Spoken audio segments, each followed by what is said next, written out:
On my last working day, I was being rude with someone. अब heat of the moment में तो मैंने कुछ गलत ढंग से या गलत टोन में बोल दिया, लेकिन जब शाम को रिलैक्स हुआ तो मैं खुद को ही कोसने लगा कि मैं ऐसा कौन सा बड़ा काम कर रहा हूँ या कोई महान काम कर रहा हूँ कि मैं अपना आपा खो बैठता हूँ। मुझे गुस्सा आने लगता है और हुआ भी कुछ यूँ था कि गुस्सा किसी और बात पे था और फ्रस्ट्रेशन किसी और बात की थी, लेकिन कहीं और से कहीं शिफ्ट हो गया। मैं कर क्या रहा हूँ ऐसा? एक मामूली सी नौकरी जो कि एक तरह से मजदूरी है, बस उसमें थोड़ी सी सेंस ऑफ सिक्योरिटी है और महीने के महीने आपको पगार मिलने की सुनिश्चितता है। तो किस बात का गुस्सा? क्यों मैं काम नहीं रह पाता, क्यों खुद पर कंट्रोल नहीं कर पाता? और इस तरह कोसते कोसते मुझे समझ में आया कि जब मैं खुद को इस तरह क्रिटिसाइज करने लगता हूँ तो कहीं ना कहीं मेरा कॉन्फिडेंस कम होने लगता है, लो होने लगता है।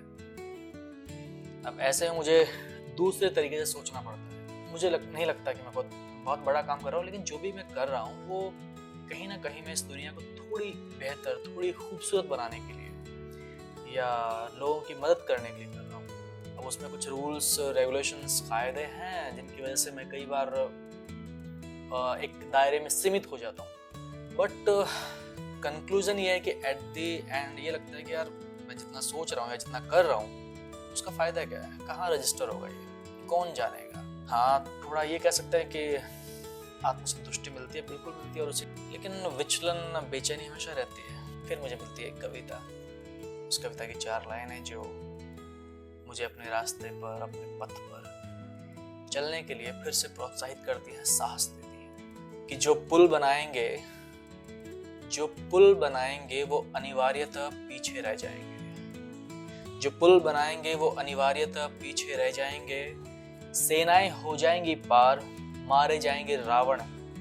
सेनाएं हो जाएंगी पार, मारे जाएंगे रावण। जय होंगे राम। जो निर्माता रहे इतिहास में, जो निर्माता रहे इतिहास में, बंदर कहलाएंगे। अगर ये दुनिया मेरे किसी भी प्रयास से कुछ भी इम्प्रूव होती है, थोड़ी और बेहतर बनती है, तो बंदर कहलाने में या एक कॉमन मैन रह जाने में